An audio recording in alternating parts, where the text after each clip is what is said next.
The small crowd gathered around the freshly dug grave. Matthew Carter's coffin lay suspended above the ground, ready to be lowered.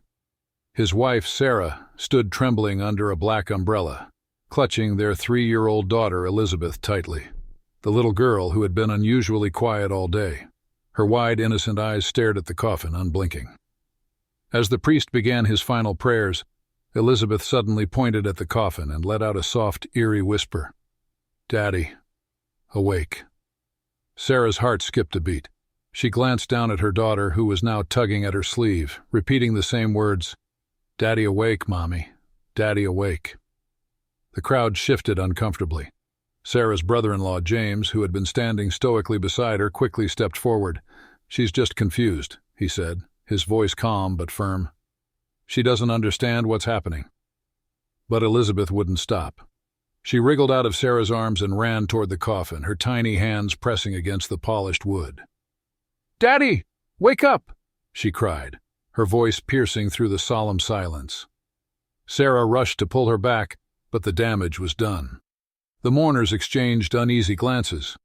Some whispered about how children could sense things adults couldn't.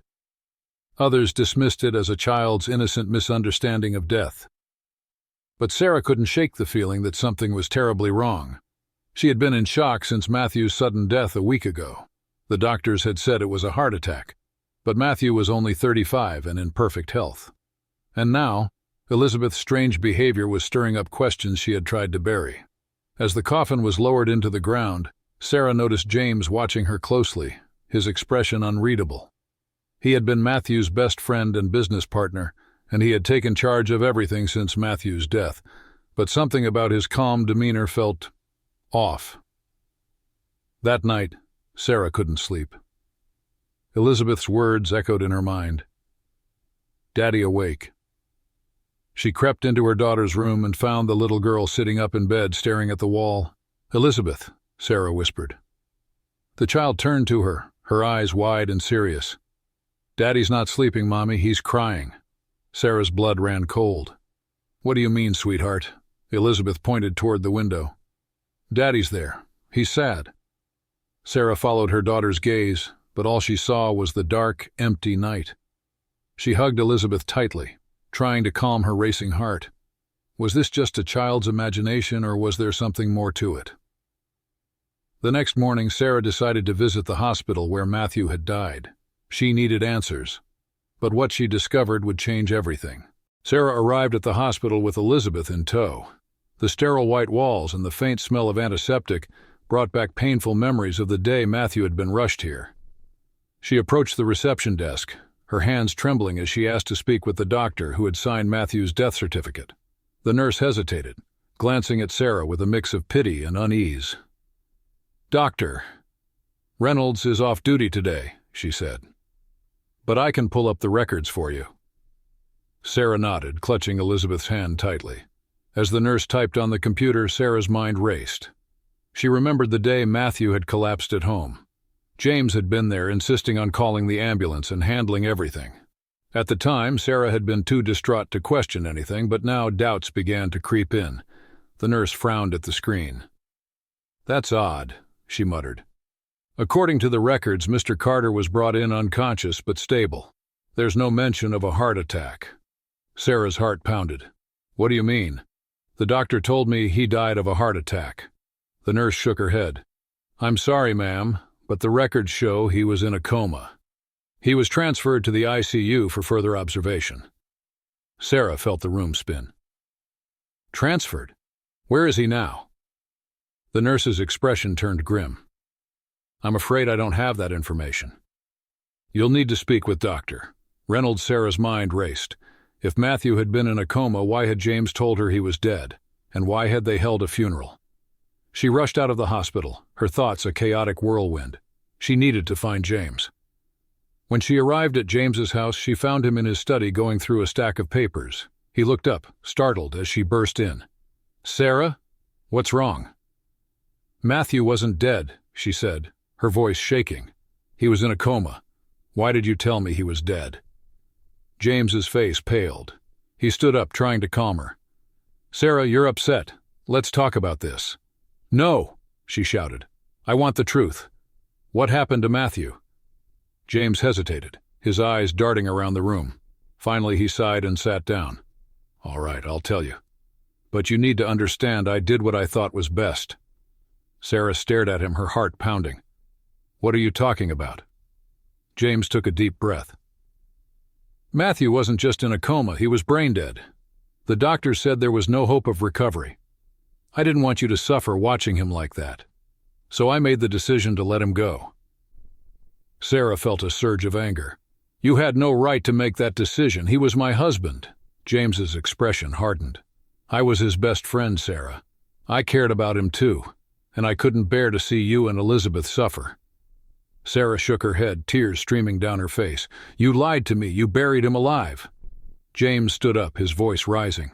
"He wasn't alive, Sarah. He was gone. I did what I had to do."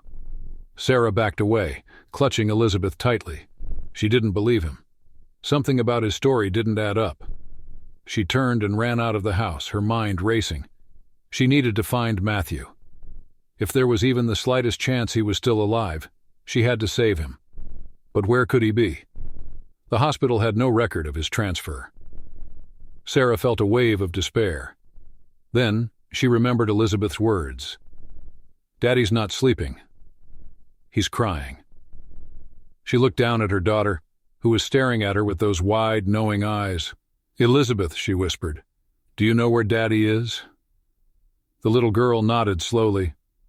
"Daddy's in the dark place," she said. "He's scared." Sarah's heart ached. She didn't know what to believe, but she had to follow her instincts. She decided to visit the cemetery. Maybe there was a clue there, something she had missed. As they approached Matthew's grave, Sarah noticed something strange. The soil around the grave looked disturbed, as if it had been dug up recently. Her heart raced as she knelt down, brushing away the dirt. She gasped when she saw a corner of the coffin exposed. "Oh my God," she whispered. "Matthew." Suddenly she heard footsteps behind her. She turned to see James approaching, his face dark with anger. "Sarah, what are you doing?" he demanded. Sarah stood up, her fear turning to defiance. "I'm finding the truth," she said, "and you're not going to stop me." James's eyes narrowed. "You don't understand what you're dealing with," he said. "Leave it alone, Sarah, for your own good." But Sarah was done listening to him. She grabbed a shovel from a nearby tool shed and began digging, her hands trembling but determined. James watched in silence, his expression unreadable.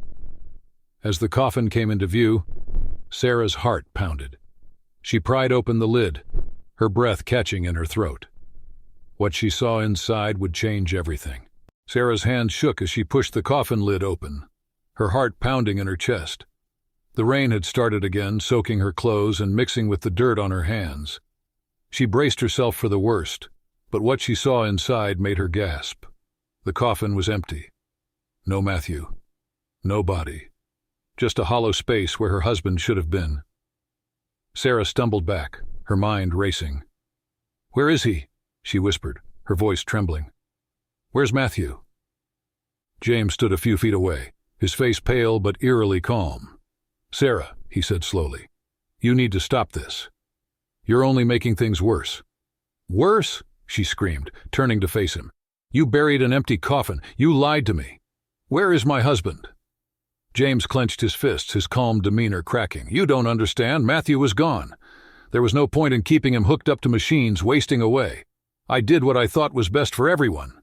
"You had no right," Sarah shouted, tears streaming down her face. "He was my husband, my family. You don't get to decide what's best for us." Elizabeth, who had been quietly watching from a distance, suddenly pointed at the empty coffin and said, "Daddy's not here, Mommy. He's in the cold place." Sarah froze. "What cold place, Elizabeth?" The little girl tilted her head, her innocent eyes wide. "The dark, cold place. Daddy's scared." Sarah's heart ached. She didn't know what her daughter meant, but she was determined to find out. She turned to James, her voice low and fierce. "If you don't tell me the truth right now, I'll go to the police. I'll make sure everyone knows what you've done." James's face darkened. For a moment he looked like a completely different person, someone dangerous, someone capable of anything. But then he sighed, his shoulders slumping in defeat. "Fine," he said. "I'll tell you everything, but you're not going to like it." Sarah crossed her arms, her eyes locked on his. "Start talking." James hesitated, then began. Matthew wasn't just in a coma. He was involved in something dangerous. Something that got him into trouble with the wrong people. They wanted him dead, Sarah. And when he collapsed, I saw an opportunity to protect him. And you. Sarah's eyes widened. "What are you talking about? What kind of trouble?" James glanced around as if someone might be listening. Matthew had been investigating a powerful group, people with connections everywhere. He found out things he wasn't supposed to know. When they realized he was onto them, they tried to silence him. That's why he collapsed. It wasn't a heart attack, he was poisoned. Sarah felt like the ground was crumbling beneath her.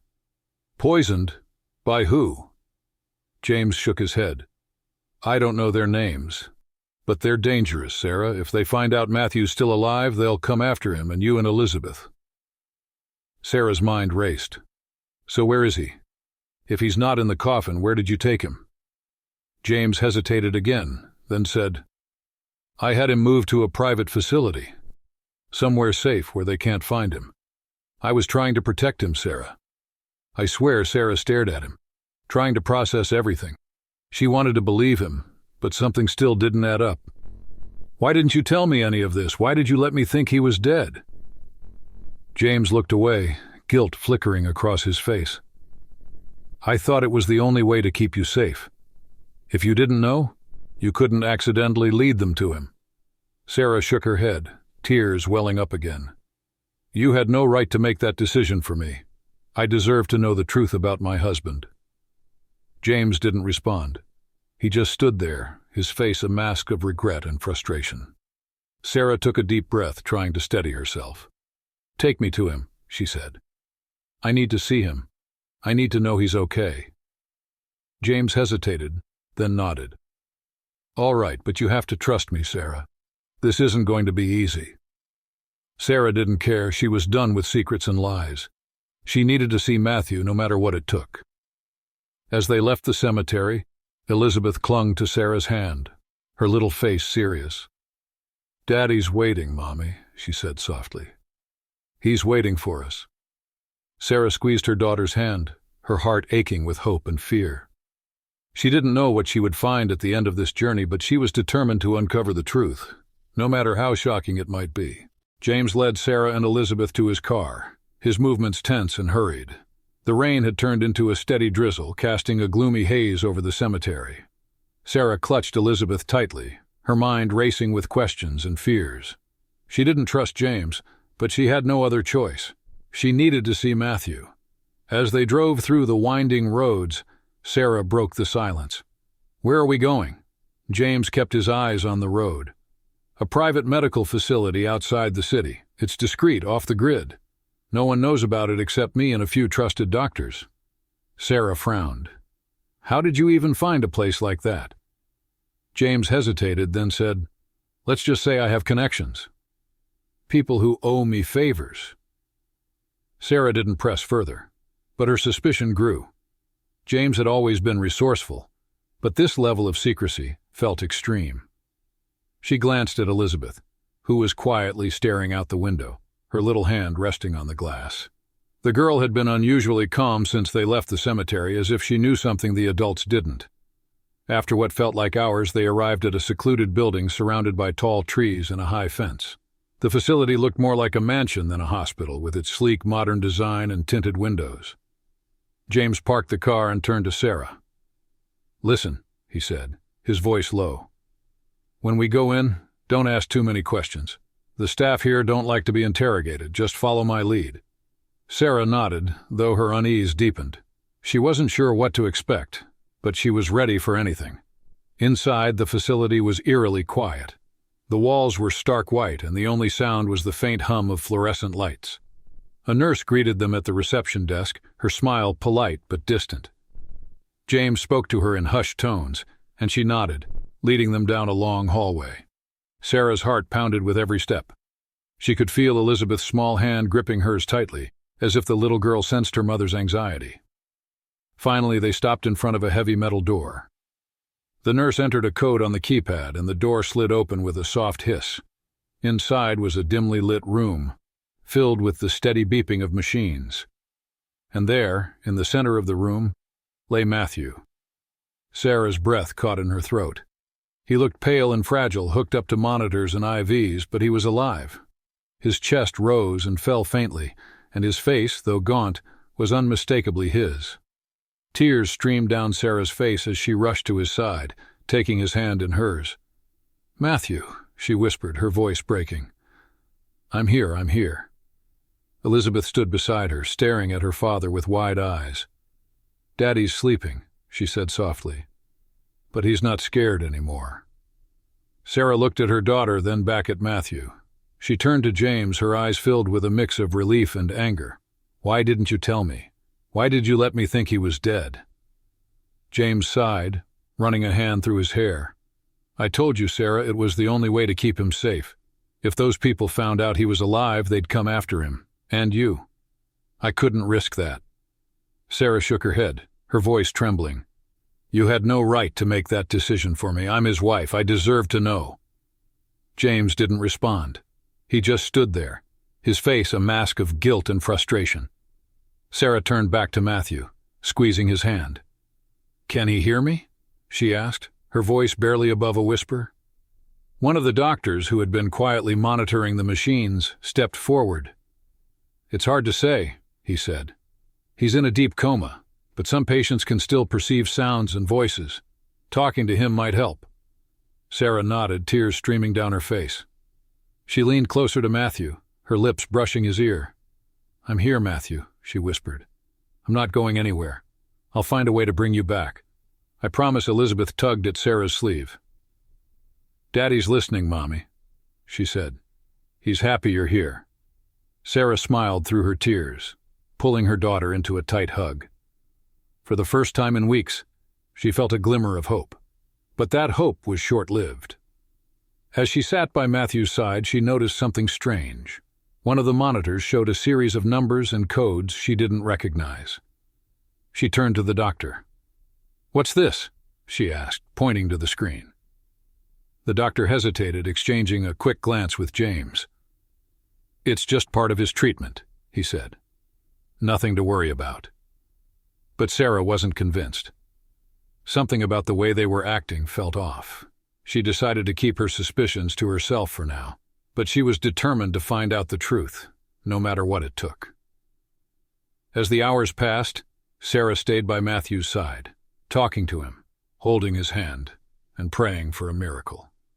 But deep down, she couldn't shake the feeling that there was more to this story than James was letting on. And she was right. Sarah spent the night in the facility, refusing to leave Matthew's side. Elizabeth fell asleep in a chair nearby, her tiny hand still clutching Sarah's. The room was quiet, except for the steady beeping of the machines, but Sarah's mind was anything but calm. She couldn't shake the feeling that something was wrong, something James wasn't telling her. As the first light of dawn filtered through the blinds, Sarah carefully untangled herself from Elizabeth and stepped into the hallway. She needed answers, and she wasn't going to wait any longer. She wandered through the facility, her footsteps echoing in the empty corridors. The place felt more like a prison than a hospital, with its cold, sterile walls and locked doors. She turned a corner and found herself in front of a room marked Records. The door was slightly ajar, and she could hear faint voices inside. She hesitated for a moment, then pushed the door open. Inside, James was standing with one of the doctors, their heads bent over a stack of papers. They looked up in surprise as Sarah entered. "Sarah," James said, his voice tense, "what are you doing here?" "I could ask you the same thing," she replied, her eyes narrowing. "What are you hiding?" The doctor quickly gathered the papers and slipped them into a folder, but not before Sarah caught a glimpse of Matthew's name on one of the pages. She stepped forward, her voice firm. "I want to see those records, now." James exchanged a glance with the doctor, then sighed. "Sarah, you don't understand. This is complicated." "No, James," she said, her voice rising. "What's complicated is why you're keeping secrets about my husband's condition. I deserve to know the truth." James hesitated, then nodded to the doctor, who reluctantly handed over the folder. Sarah flipped through the pages, her heart sinking as she read the details. The record showed that Matthew had been admitted to the facility not just for treatment, but for something else entirely. Experimental procedures. "What is this?" she asked, her voice trembling. "What have you been doing to him?" James stepped forward, his face pale. "Sarah, listen to me. Matthew's condition was unique. The poison he was given caused irreversible damage to his brain. The doctors said there was no hope of recovery. But I couldn't accept that. I found this facility and they agreed to try experimental treatments to bring him back." Sarah stared at him, her mind reeling. "Experimental treatments? What kind of treatments?" James hesitated, then said, "They've been using advanced neurostimulation techniques, trying to reactivate his brain functions. But it's risky, Sarah. There's no guarantee it will work." Sarah felt a surge of anger. "You've been using my husband as a lab rat, without even telling me?" James's face hardened. "I did what I had to do, Sarah. I was trying to save him." "You had no right," she shouted, her voice echoing through the room. "He's my husband. You don't get to make these decisions for him." James clenched his fists, his frustration boiling over. "You think I wanted this? You think I enjoyed keeping this from you? I did it because I care about him. And about you and Elizabeth. I was trying to protect you." Sarah shook her head, tears streaming down her face. "You don't get to decide what's best for us, James. You've been lying to me this whole time. How can I ever trust you again?" James didn't respond. He just stood there, his face a mask of guilt and regret. Sarah took a deep breath, trying to steady herself. "I'm taking Matthew out of here," she said. "I'm going to find a real doctor. Someone who will treat him with respect and honesty." James stepped forward, his voice urgent. "Sarah, you can't. If you move him, it could kill him. The treatments are delicate. He needs to stay here." Sarah hesitated, her heart torn. She didn't trust James, but she couldn't risk harming Matthew. She looked down at the folder in her hands, her mind racing. There had to be another way. Just then, Elizabeth appeared in the doorway, rubbing her sleepy eyes. "Mommy," she said softly, "Daddy's calling." Sarah's heart skipped a beat. "What do you mean, sweetheart?" Elizabeth pointed down the hallway. "Daddy's calling. He wants to tell you something." Sarah exchanged a glance with James, then followed Elizabeth back to Matthew's room. As they entered, Sarah froze. The monitors were beeping erratically, and Matthew's hand was twitching. "Matthew," she whispered, rushing to his side. "Can you hear me?" His eyelids fluttered, and for a moment it looked like he was trying to open them. Sarah's heart raced as she leaned closer, her voice trembling. "Matthew, it's me. Sarah, I'm here. Please, if you can hear me, give me a sign." His hand twitched again, and then slowly his fingers curled around hers. Sarah gasped, tears streaming down her face. "He's responding," she cried. "James, look, he's responding." James stepped forward, his face a mix of shock and relief. This shouldn't be possible," he muttered. "The treatments weren't supposed to work this quickly." Sarah didn't care about the treatments. All that mattered was that Matthew was showing signs of life. She turned to Elizabeth, who was standing quietly by the door. "Did you do this, sweetheart?" she asked. "Did you help Daddy wake up?" Elizabeth nodded, her little face serious. "Daddy's not scared anymore," she said. "He's coming back." Sarah pulled her daughter into a tight hug, her heart overflowing with hope. But as she looked up at James, she saw something in his eyes that made her stomach twist. Fear. "James," she said slowly, "what aren't you telling me?" He hesitated, then said, "Sarah, there's something else you need to know. The people who poisoned Matthew, they're still out there.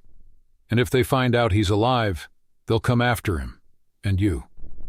Sarah's heart sank. She had been so focused on Matthew's recovery that she had almost forgotten about the danger he was in. But she wasn't going to let fear stop her. She had fought too hard to get this far. "Then we'll protect him," she said firmly, "together. But no more secrets, James. From now on we do this my way." James nodded, though his expression was still troubled. Sarah didn't care. She had her husband back, and she wasn't going to let anyone take him away from her again. But as she held Matthew's hand, she couldn't shake the feeling that the worst was yet to come. Over the next few days, Matthew's condition continued to improve. His movements became more deliberate, and he even managed to open his eyes briefly, though he was still unable to speak. Sarah stayed by his side, refusing to leave even for a moment. Elizabeth, too, remained a constant presence, her quiet confidence a source of comfort for Sarah. But despite the progress, Sarah couldn't shake the unease that had settled in her chest. James's warning about the people who had poisoned Matthew lingered in her mind, a dark cloud over their fragile hope. She knew they couldn't stay in the facility forever, but she also knew they weren't safe out in the open. One evening, as Sarah sat by Matthew's bedside, James entered the room, his face grim. "We need to talk," he said, his voice low. Sarah followed him into the hallway, her heart pounding. "What is it?" she asked. James hesitated, then said, "I've been doing some digging. The people who poisoned Matthew, they're part of a powerful organization. They have eyes and ears everywhere. If they find out he's alive, they'll stop at nothing to finish what they started." Sarah's stomach churned. "What kind of organization are we talking about?" James glanced around as if someone might be listening. "They're called the Black Veil. They're a shadow group. Politicians, business leaders, even law enforcement. They operate in the dark, pulling strings behind the scenes. Matthew was investigating them for a story. He found out something big, something that could bring them down. That's why they targeted him." Sarah felt a surge of anger. "And you knew about this? All this time you knew who was behind it and you didn't tell me?" James shook his head. "I didn't know the full extent of it until recently. Matthew kept a lot of it to himself, probably to protect you. But now that I've pieced it together, I realize how dangerous this is. We're not just dealing with a few bad people, Sarah. We're up against an entire network." Sarah took a deep breath, trying to steady herself. "What do we do? We can't just sit here and wait for them to find us." James nodded. "I've been working on a plan. There's a safe house, a place where we can take Matthew and Elizabeth. It's off the grid, completely secure. We can stay there while we figure out our next move." Sarah hesitated. She didn't fully trust James, but she didn't have many options. "All right," she said, "but we do this together. No more secrets, James. If we're going to protect Matthew, we need to be honest with each other." James nodded, though his expression was still troubled. "Agreed." The next morning, they prepared to leave the facility. The doctors helped transfer Matthew to a specially equipped van, and Sarah and Elizabeth climbed in after him. James drove, his eyes constantly scanning the rearview mirror for any signs of danger. As they drove through the countryside, Sarah couldn't shake the feeling that they were being watched. She glanced at Matthew, who was lying still in the back, his face pale but peaceful. Elizabeth sat beside him, her little hand resting on his arm. "How much farther?" Sarah asked, her voice tense. "Not far," James replied. "Just a few more miles." But as they turned onto a narrow dirt road, Sarah noticed a black SUV following them at a distance. Her heart raced. "James," she said, her voice low. "We've got company." James glanced in the mirror, his face hardening.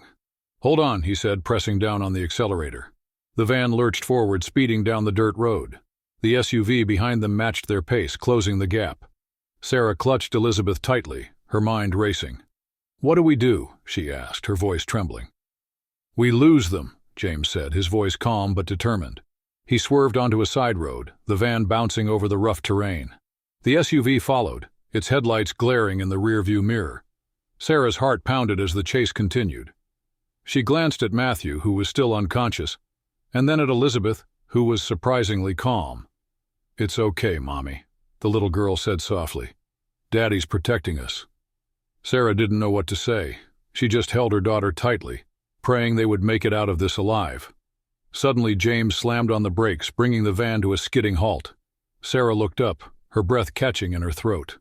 The road ahead was blocked by another black SUV, its doors opening to reveal armed men.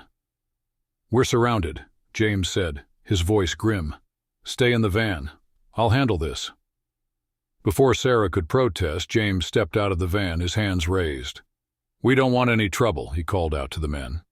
"Just let us go and we'll forget this ever happened." One of the men stepped forward, his face hidden behind sunglasses. "You've got something we want," he said, his voice cold. "Hand him over and we'll let you live." Sarah's heart raced. They were after Matthew.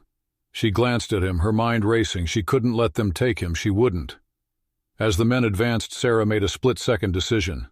She grabbed Elizabeth's hand and opened the side door of the van. "We need to run," she whispered. "Now." Elizabeth nodded, her little face serious. Together they slipped out of the van and into the dense forest beside the road. Sarah's heart pounded as they ran, the sound of shouting and gunfire echoing behind them. She didn't know where they were going, but she knew they couldn't stop. They had to get away. For Matthew, for Elizabeth, for their family. But as they disappeared into the trees, Sarah couldn't shake the feeling that the worst was yet to come. Sarah and Elizabeth ran through the dense forest, their breaths coming in ragged gasps. The sound of gunfire and shouting faded behind them, but Sarah knew they couldn't stop. They had to keep moving. She clutched Elizabeth's hand tightly, her heart pounding as she scanned the trees for any sign of danger. "Mommy," Elizabeth whispered, her voice trembling. "Where are we going?" Sarah didn't have an answer. She didn't know where they were going, only that they had to get as far away from the men as possible. "We'll find a safe place," she said, trying to sound reassuring. "Just keep running, sweetheart." The forest was thick and dark, the trees towering overhead like silent sentinels. Sarah's mind raced as she tried to come up with a plan. They couldn't stay out here forever. They needed shelter, food, and a way to contact help. But with the Black Veil hunting them, she didn't know who to trust. As they ran, Sarah noticed a small cabin nestled among the trees. It looked old and abandoned, but it was their best chance. She led Elizabeth toward it, her heart pounding with hope and fear. The door was unlocked, and they slipped inside, closing it quietly behind them. The cabin was dusty and dimly lit, but it was dry and relatively safe. Sarah quickly checked the windows, making sure they were covered, then turned to Elizabeth. "We'll stay here for a little while," she said, kneeling down to her daughter's level. "Just until we figure out what to do next, okay?" Elizabeth nodded, her little face serious. "Daddy's coming," she said softly. "He's going to find us." Sarah's heart ached. She wanted to believe her daughter, but she didn't know if Matthew was even alive. She had left him behind in the van, surrounded by armed men. The thought made her stomach twist with guilt and fear. Just then they heard footsteps outside. Sarah froze, her heart racing. She grabbed Elizabeth and pulled her into a corner, hiding behind an old wooden table. The door creaked open, and a figure stepped inside. Sarah held her breath, her mind racing. If it was one of the Black Veil men, they were done for. But then she heard a familiar voice. "Sarah? Elizabeth? Are you in here?" It was James. Sarah hesitated, then slowly stood up, keeping Elizabeth behind her. James stepped into the dim light, his face bruised and bloodied but alive. He looked relieved when he saw them. "Thank God," he said, his voice hoarse. "I thought I'd lost you."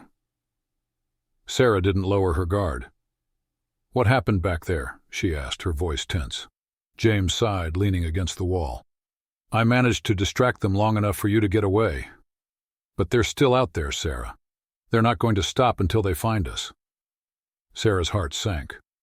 "What about Matthew?" she asked, her voice trembling. "Did they—" James shook his head. "I don't know. I lost sight of him when they took the van. But if they have him, they'll use him as leverage. We need to get him back." Sarah felt a surge of determination. "Then we'll go after him," she said. "We can't just leave him." James nodded, though his expression was grim. "It's not going to be easy. The Black Veil has resources, money, weapons, people. We're outnumbered and outgunned." Sarah clenched her fists. "I don't care. He's my husband. I'm not giving up on him." James hesitated, then said, "There's one person who might be able to help us. An old contact of Matthew's, someone who knows how the Black Veil operates. If we can reach him, he might be able to give us the edge we need." Sarah nodded. "Then let's go. We don't have time to waste." James led them out of the cabin and through the forest, moving quickly but cautiously. They avoided the main roads, sticking to the trees and shadows. Sarah carried Elizabeth, who was growing tired but remained surprisingly calm. After what felt like hours, they reached a small, run-down house on the edge of town. James knocked on the door in a specific pattern, and after a moment, it opened to reveal a grizzled older man with a wary expression. "James," the man said, his voice rough. "What the hell are you doing here?" "We need your help, Carl," James said. "Matthew's in trouble. The Black Veil has him." Carl's eyes narrowed. "The Black Veil, huh? That's a dangerous game you're playing." "We don't have a choice," Sarah said, stepping forward. "Please, he's my husband. I'll do whatever it takes to get him back." Carl studied her for a moment, then sighed. "All right, come in, but this isn't going to be easy." Inside, Carl laid out a map on the table and began explaining the Black Veil's operations. He pointed to a location on the map, a secluded compound where they were likely holding Matthew. "This is where you'll find him," Carl said. "But getting in won't be easy. They've got guards, cameras, and who knows what else. You'll need a plan." Sarah nodded, her mind racing. "We'll need weapons," she said, "and a way to get inside without being seen." Carl smirked. "I've got a few tricks up my sleeve, but this is on you. I'm not getting involved any more than this." James nodded. "We understand." "Thank you, Carl." As they prepared to leave, Sarah knelt down to Elizabeth. "Sweetheart, I need you to stay here with Carl, okay? Mommy and James are going to get Daddy, but it's too dangerous for you to come." Elizabeth shook her head, her little face determined. "I want to help Mommy. Daddy needs me." Sarah's heart ached. She didn't want to put her daughter in danger, but she also knew Elizabeth had a connection to Matthew that she couldn't ignore. "All right," she said softly. "But you have to stay close to me, okay?" Elizabeth nodded, her eyes filled with determination. That night they made their way to the Black Veil compound. The place was heavily guarded, but with Carl's help, they managed to slip inside undetected. Sarah's heart pounded as they moved through the dark corridor searching for Matthew. Finally, they found him in a small, dimly lit room, hooked up to machines and barely conscious. Sarah rushed to his side, tears streaming down her face. "Matthew," she whispered. "We're here. We're going to get you out." Matthew's eyes fluttered open, and for a moment, he seemed to recognize her. "Sarah," he whispered, his voice weak. "I'm sorry." "Shh," she said, brushing his hair back. "It's okay. We're going to make this right." Just then, the door burst open and armed men flooded the room. James stepped forward, his hands raised. "It's over," he said, his voice calm. "You've lost." But the men didn't lower their weapons. One of them stepped forward, his face cold and unreadable. "You shouldn't have come here," he said. "Now you'll all pay." Sarah held Matthew's hand tightly, her heart racing. She didn't know if they would make it out alive, but she wasn't going to give up. Not now. Not ever. As the men advanced, Elizabeth stepped forward, her little face serious. "You're not going to hurt my family," she said, her voice surprisingly strong. The men hesitated, as if caught off guard by the little girl's defiance. And in that moment, Sarah saw her chance.